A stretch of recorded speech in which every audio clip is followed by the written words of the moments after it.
요셉과 그의 형들은 늙어서 죽었지만 그들의 자손은 계속 이집트에 살면서 아주 큰 가족이 되었어요. 얼마 후에 새로운 왕이 다스리기 시작했는데 새 왕 바로는 요셉을 기억하지 못했고 하나님의 백성을 좋아하지 않았어요.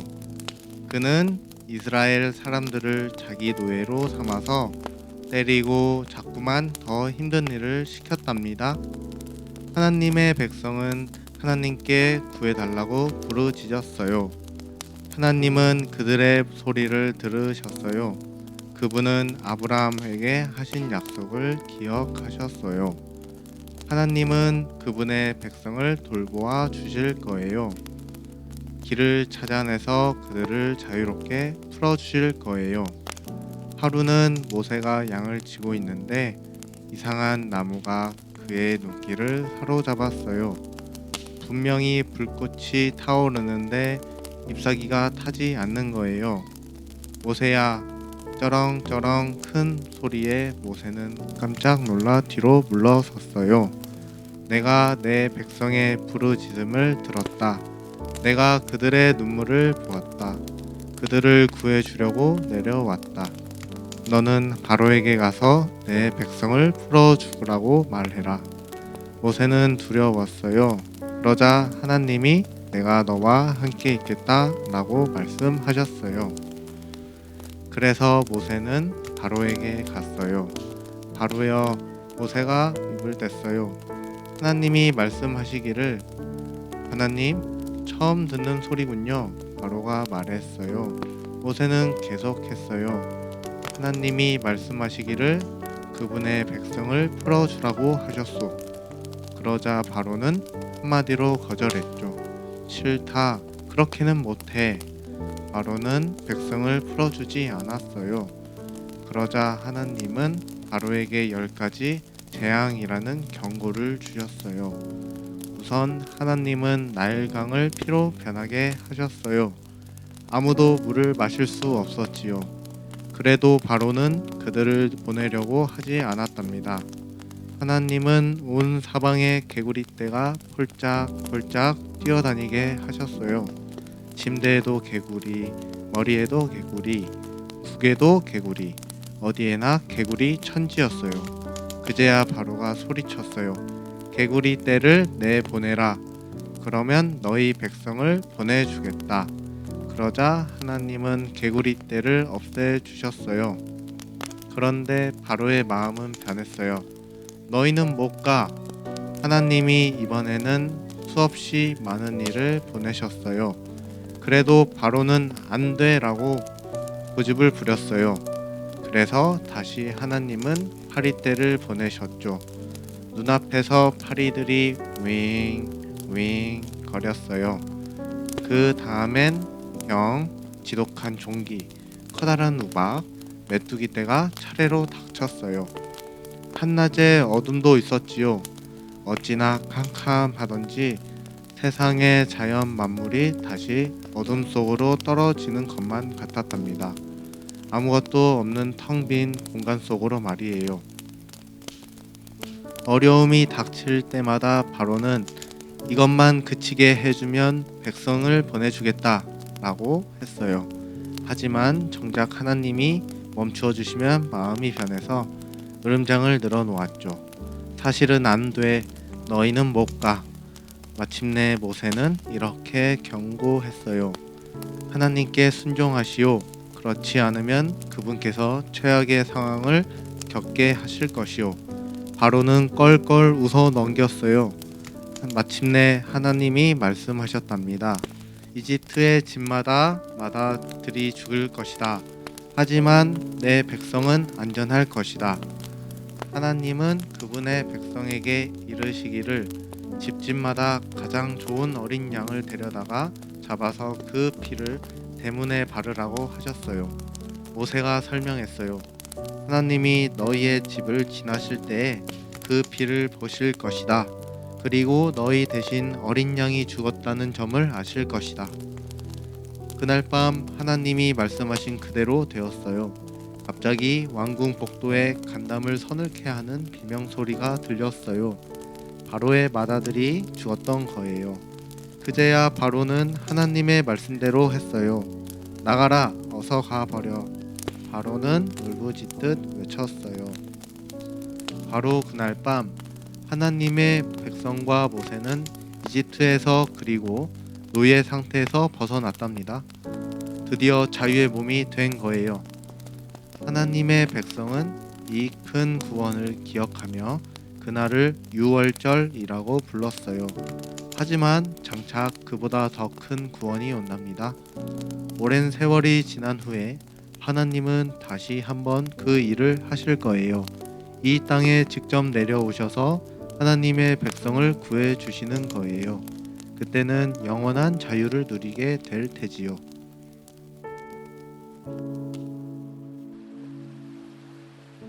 하나님의 백성과 모세는 이집트를 탈출하여 사막으로 들어갔답니다. 길은 몰랐지요. 하지만 하나님은 길을 아셨고 그들에게 가르쳐 주셨어요. 하나님이 약속해 주셨어요. 내가 너희를 새로운 집, 특별한 땅으로 데려가겠다. 내가 너희를 돌보아 주겠다. 나는 너희와 함께 있다. 하나님은 큰 구름을 보내셔서 그 구름을 따라가게 하셨어요. 하늘까지 뻗은 구름 기둥이었죠. 그들이 길을 걸을 때면 그 구름이 앞서가면서 한낮의 뜨거운 땡볕에서 그들을 그늘로 덮어주었고 쉴 때면 구름도 멈추었지요. 사막의 추운 밤에는 그 구름 기둥이 불처럼 타오르면서 밤새도록 그들을 따뜻하게 해 주었어요. 하나님은 사막을 지나서 큰 바다 오기까지 백성을 인도하셨어요. 그들이 바다를 어떻게 건너야 할지 막막해 할 때 갑자기 천둥처럼 요란하게 쿵쾅거리는 소리가 들렸어요. 그들은 뒤를 돌아보고 비명을 질렀어요. 바로와 그의 군대가 쫓아오고 있었어요. 바로의 마음이 변했던 거예요. 내 노예들을 도로 데려와라. 그는 고래고래 소리를 지르고는 그들을 쫓아서 사막으로 달려갔어요. 가장 빠른 기병 600명과 이집트의 모든 전차를 다 끌고서 말이에요. 하나님의 백성은 이제 어찌해야 할까요? 앞에는 큰 바다가 있었죠. 너무 커서 빙 돌아갈 수 없었어요. 너무 깊어서 그대로 통과할 수도 없었지요. 배가 없으니 타고 건널 수도 없었고요. 너무 멀어서 헤엄쳐서 건널 수도 없었어요. 그러다가는 다들 물에 빠져 죽겠지요. 그렇다고 뒤로 돌아설 수도 없었죠. 바로 왕이 쫓아오고 있었으니까요. 이글거리는 햇빛을 받아 번쩍이는 칼들이 보이기 시작했어요. 구름처럼 밀려오는 무서운 전차 행렬도 보였어요. 그들은 잔뜩 겁에 질렸어요. 우린 이제 죽었구나. 그들은 비명을 질렀어요. 그러자 모세가 말했죠. 두려워 마시오. 하지만 우리가 할 수 있는 일이 하나도 없지 않소. 백성들이 울부짖었어요. 모세는 말을 이어갔어요. 우리는 할 수 없지만 하나님이 해 주실 것이니 그분만 믿으시오. 모두 지켜보시오. 빠져나갈 길이 없지 않소. 그들이 다시 외치자 모세가 대답했어요. 하나님이 길을 내실 것이요. 시간이 조금만 더 걸렸다면 다 끝나고 말았을 거예요. 그런데 신기하게도 때마침 아주 놀라운 일이 벌어졌어요. 하나님이 구름 기둥을 옮기신 거예요. 구름은 백성 뒤쪽으로 옮겨서 그들을 이집트 군사들에게 가려주었답니다. 그러고 나서 하나님은 밤새도록 세찬 돌풍이 불게 하셨어요. 바람이 큰 바다의 물을 다 밀어냈지요. 왼쪽으로 밀어내고 오른쪽으로 밀어내서 마침내 양쪽으로 높다란 물벽이 생겼어요. 바로 거기 바다 한복판에 흙길이 쫙 열린 거예요. 그 덕분에 하나님의 백성은 마른 땅을 걸어서 건넜답니다. 뒤이어 이집트 군사들이 따라가려고 하자 물벽이 무너져 내려서 그들을 다 삼켜버리고 말았지요. 하나님의 백성은 모두 무사했어요. 그들은 춤추고 웃고 노래하며 하나님께 감사드렸답니다. 빠져나갈 길이 전혀 없을 때 하나님이 길을 내셨던 거예요. 하나님의 자녀는 늘 그분을 피해 달아나고 숨었지요. 그러나 하나님은 자기 자녀가 하나님 없이는 행복해질 수 없다는 걸 아셨어요. 백성은 스스로 하나님께로 돌아올 수 없었어요. 그들은 길을 잃었거든요. 돌아가는 길도 몰랐고요. 그러나 하나님은 길을 아신답니다. 어느 날인가도 그분은 백성에게 길을 가르쳐 주실 거예요. 백성은 모두 사막 한복판을 지나고 있었어요. 할머니, 할아버지, 엄마, 아빠, 아이들. 하도 걷다 보니 다들 발에 물집이 잡혔죠. 배도 고프고 목도 말랐어요. 게다가 견딜 수 없을 정도로 무더웠어요.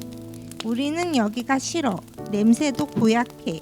냄새라면 그들도 빠지지 않았죠. 몇 주째 씻지 못했으니까요. 생각해 보세요. 지금까지 하나님은 백성을 위해서 놀라운 일들을 하셨어요. 그런데도 사람들은 자꾸만 그것을 잊어버렸어요. 하나님은 백성을 구름 속에 가려주셨고 바다를 움직이셨지요. 또 그들을 자유롭게 풀어주셨어요. 그런데도 하나님의 백성은 여전히 행복하지 않았어요. 그들은 자유에는 관심이 없었거든요. 차라리 노예였을 때가 더 나았다 싶었던 거예요. 적어도 좋은 음식은 배불리 먹을 수 있었으니까요. 하나님은 우리가 행복해지기를 원하지 않으셔. 급기야 그들은 이렇게 말했어요. 그것은 아주 오래전에 아담과 하하가 들었던 것과 똑같은 거짓말이었죠. 하나님은 우리를 죽이려고 여기까지 끌고 나오신 거야. 하나님은 우리를 사랑하시지 않아. 하지만 사실은 그들이 하나님을 잘 몰랐던 게 아닐까요? 여행하는 동안 하나님은 백성에게 날마다 거듭 가르쳐 주셨어요. 백성이 그분을 믿고 순종하면 하나님이 아주 잘 돌봐 주시겠다고요. 그들이 배고파하면 하나님은 하늘에서 음식을 비처럼 내려주셨어요. 천국에서 빵이 내려온 거예요. 그들은 이게 뭐지? 하고 서로 물었어요. 하지만 아는 사람이 없었죠. 그래서 백성은 그것을 이게 뭐지? 라고 불렀답니다. 뭔지 모르는 물건을 부르는 아주 손쉬운 이름이지요. 그들이 목마르다고 불평하면 하나님은 바위에서 물이 나오게 하셨어요. 모세는 그곳을 다툼이라고 불렀죠. 백성이 하나님과 다투었다는 뜻이에요. 그런데도 하나님의 자녀들은 그분을 의지하지 않았고 하나님 말씀대로 따르지도 않았어요. 자기들이 잘나서 행복하게 살아갈 수 있다고 생각한 거예요. 하지만 하나님이 없는 행복이란 있을 수 없다는 것을 그분은 아셨답니다. 그래서 하나님은 그들을 어떤 높은 산으로 데리고 가셨어요. 하나님은 자신이 어떤 분인지 보여주려고 하셨죠. 하나님을 더 잘 알게 해주시고 그들에게 줄 특별한 땅에 대해서도 말씀해 주시려고요. 하나님이 말씀하셨어요. 모든 땅은 내 것이다. 그리고 내가 너희를 택하였으니 너희는 내 특별한 가족이다. 너희는 삶 속에서 다른 모든 사람들에게 내가 누구인지를 보여주어야 한다. 그들도 나를 알 수 있도록 말이다. 하나님은 모세를 산 위로 부르셨어요. 큰 산이 흔들리더니 구름이 빽빽히 몰려들었어요. 우르륵 천둥이 치고 번갯불이 쫙 갈라졌어요. 하나님은 모세에게 십계명이라는 10가지 규칙을 주셨어요. 하나님은 백성에게 말씀하셨어요. 나는 너희가 세상 그 무엇보다도 나를 더 사랑하길 원한다. 그리고 너희를 향한 나의 사랑을 너희가 알기 원한다. 그것이 세상에서 가장 중요하단다. 하나님은 그들에게 다른 규칙들도 주셨어요. 가짜 신들을 만들지 말라. 사람을 죽이지 말라. 훔치지 말라. 거짓말하지 말라. 같은 내용이었지요. 이 규칙들을 보고 하나님의 백성은 어떻게 살아야 하는지, 하나님과 어찌 해야 가까워지고 행복해지는지 알 수 있었어요. 모세가 말했어요. 하나님은 언제나 여러분을 돌보신다고 약속하셨소. 하나님을 사랑하고 이 규칙들을 지키겠소? 할 수 있습니다. 예, 약속합니다. 그러나 그것은 틀린 말이었어요. 그들은 할 수 없었어요. 아무리 애써도 그들은 절대로 하나님의 규칙들을 늘 지킬 수 없었답니다. 그들이 할 수 없다는 것을 하나님도 아셨어요. 그리고 백성 모두가 그 사실을 알기 원하셨어요. 그 모든 규칙을 지킬 수 있는 사람은 딱 한 분뿐이니까요. 오랜 세월이 지난 후에 하나님은 그분을 보내실 거예요. 완전하신 그분이 백성을 위해 대신 규칙을 지키실 거예요. 규칙은 그들을 구원할 수 없기 때문이지요. 오직 하나님만이 그들을 구원하실 수 있답니다.